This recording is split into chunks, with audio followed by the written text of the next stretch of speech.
Greetings all. Welcome to day 12 of the Intergalactic Aerospace Expo, the second day of the finale. We've got one more day of Warbonds that we're expecting, and we've got some updates. So let's get into it.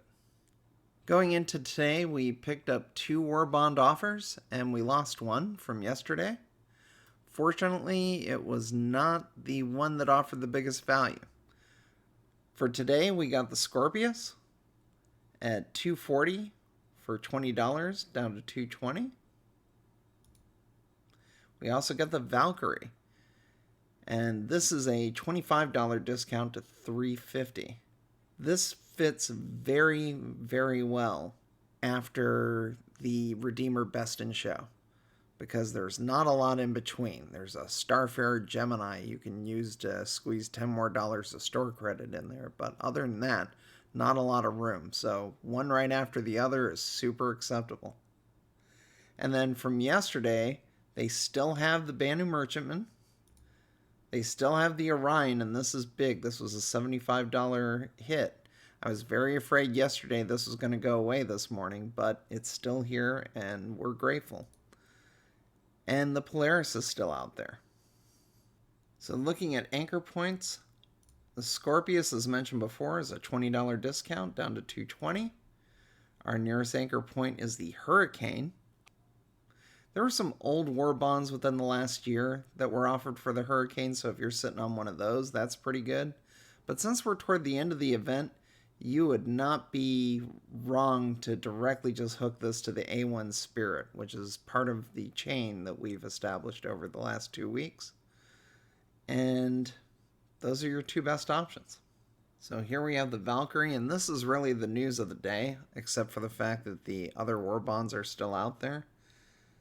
The Valkyrie plays very well, $25 to down to $350.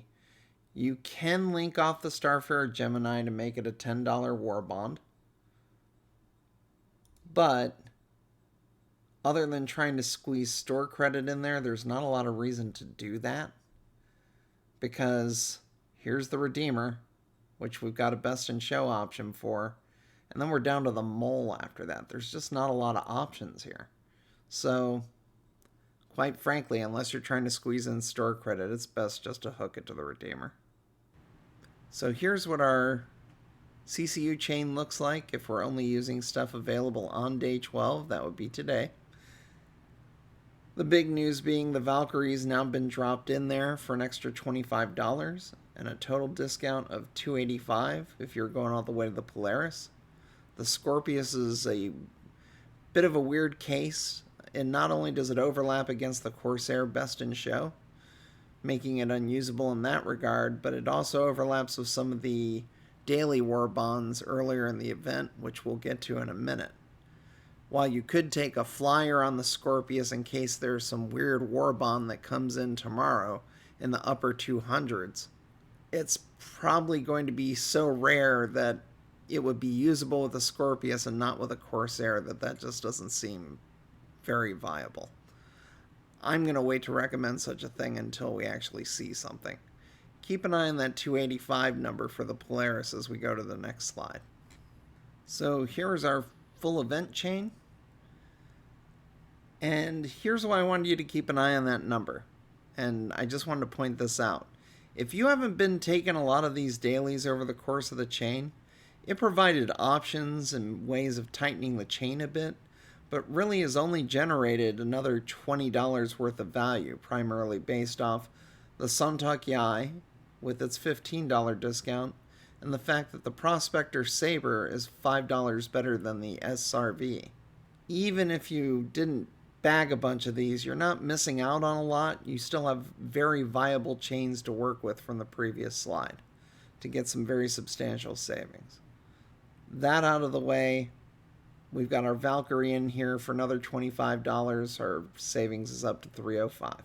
So now I'd like to revisit the Orion Warbond deal, what it means, especially in terms of ships with price increases.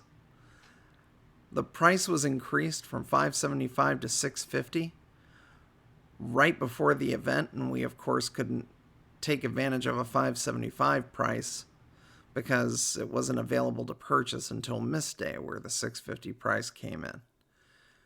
Then we get a Warbond taking it back to its original price. We saw this with the Spirit series, and we also saw Warbonds for the Taurus after its price increase. This seems to indicate to me that this is starting to become a pattern. And this is also why I'm holding out hope that maybe tomorrow will bring something on the Hull D. But we shall see. Another couple things I'd like to point out is that the Arastra was brought in at the Orion's old price, which means there's only $75 separating them. And given the scale of what the Orion's going to be, a big capital ship that can not only mine rocks but munch whole asteroids, I kind of think this indicates the Orion's going to go up considerably more before it's actually released.